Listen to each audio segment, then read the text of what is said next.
Hey everyone! This video will be covering Aventurine's builds, Lightcones and playstyle options in full detail. There was quite a long wait for this video, but this was mostly due to Aventurine's kit having many layers to it with different playstyles and use cases for our imaginary king. Hopefully by the end of the video you'll have a full understanding of how to build Aventurine for every scenario and gain some better knowledge about how good certain things are for him. But for now, let's get started. Aventurine's main two playstyles are both interlinked and different at the same time, these being a functioning sub-DPS or trading some of his offense to further improve his sustain capabilities. Ideally, doing both is what ends up being the best in most cases, but you can sway your build to match what you want to get out of Aventurine most. For a more offense-focused build, you want Aventurine on a crit body, defense boots and a defense rope, with an imaginary or defense orb depending on whichever you have better sub-stats on. Defense boots generally outperform building more speed on Aventurine, as the only thing speed actually does for him is increase his skill point generation and refresh his follow-up trace. This is why I believe that generally it's much better to run him with defense boots unless you are playing him in a very skill point hungry team or you're more focused on maximizing his shielding output. To do this, you want 3 defense main stats on your body, orb and rope with speed boots to make him generate a ton of SP. Moving on to his relic options, there aren't too many to cover here.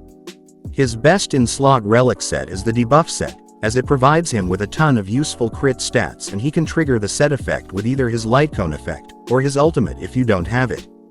The uptime on the set can be a little shaky without his Lightcone, but regardless it's still his best in slot set.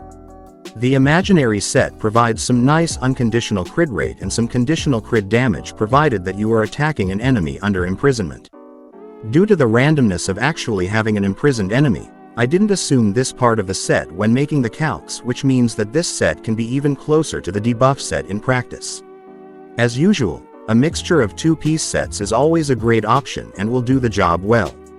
I was pressured to add the quantum set onto the list, and it does get fairly competitive when you run Aventurine with things such as Pella, Silverwolf and E1 Ruan Mei, but generally this should be a last-ditch set as all the others are much better.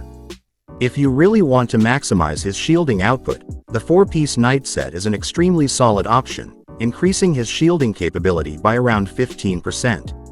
For those wondering about how difficult it is to reach the goal for the crit rate trace, here is a comparison of the maximum amount of defense main stats that you need to reach the 3600% defense required. His planar options are just as simple as his relic sets, as he only really has a couple of sets that synergize well with him. For overall utility and still not hurting his personal damage, Broken Keel will be the best bet for him.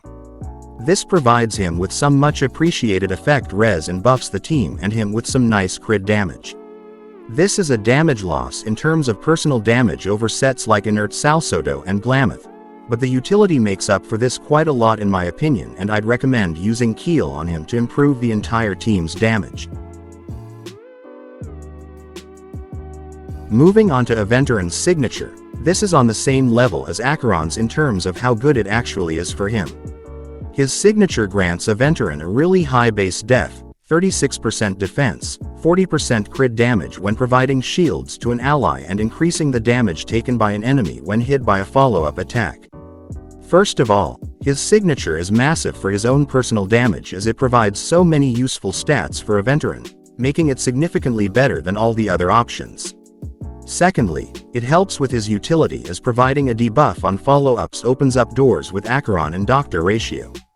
And thirdly, it is really nice for improving teammate damage, as 8% vulnerability is a fairly large increase to ally damage. With all of this taken into consideration, I wouldn't even look at his E1 as this is clearly the better option. If I'm being honest, I don't think Aventurine is a complete character without this Lightcone, as none of the other options have nearly the damage or utility of his signature, excluding one which I'll talk about later. His Lightcone is pretty much as close to a must-pull as it possibly can be if you want to maximize his damage. However, if you don't care much about Aventurine's own personal contribution, there are quite a few other options that fill a good role for him. Aventurine's other options usually fall into one of two categories: damage stat sticks or utility. However, Moment of Victory fills both of these slots as it's quite competitive with his signature in terms of damage but provides Aventurine with a really high base defense and taunt, which directs most damage onto him, which makes his sustaining capabilities much more consistent. It also provides a really large 48% defense, which does help its damage not be too bad either.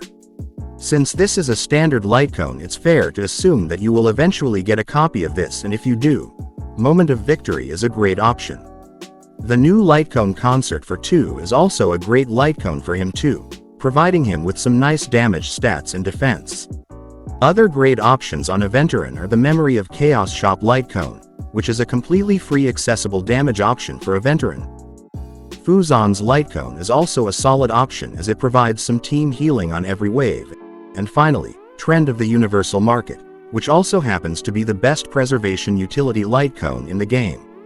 One simple dot provides such a high amount of value that most people can't even comprehend. It provides a debuff for Ratio and Acheron and a final dot for people without Kafka's signature in dot-based teams to max out the dot set. If you don't mind sacrificing a little bit of damage on Aventurine, this is a great option for these team cores. Overall, Aventurine has quite a range of decent Lightcones he can use, but none really match up to his signature in terms of damage or utility, which makes his Lightcone really high in terms of value. In conclusion, Aventurine is a fairly versatile character in terms of building him, as he can really just do whatever he wants and get away from it. If there was one thing to take away from this all, is that you should probably pull his signature. Anyways, by the time this video goes out, I'll probably be at 10,000 subscribers, which I don't want to yap about too much, but thank you to everyone who has supported me since the start. We've come really far as a community, and I hope to continue uploading videos for everyone who decides to tune in. Thank you for watching this video, but that's all from me. I'll see you in the next one.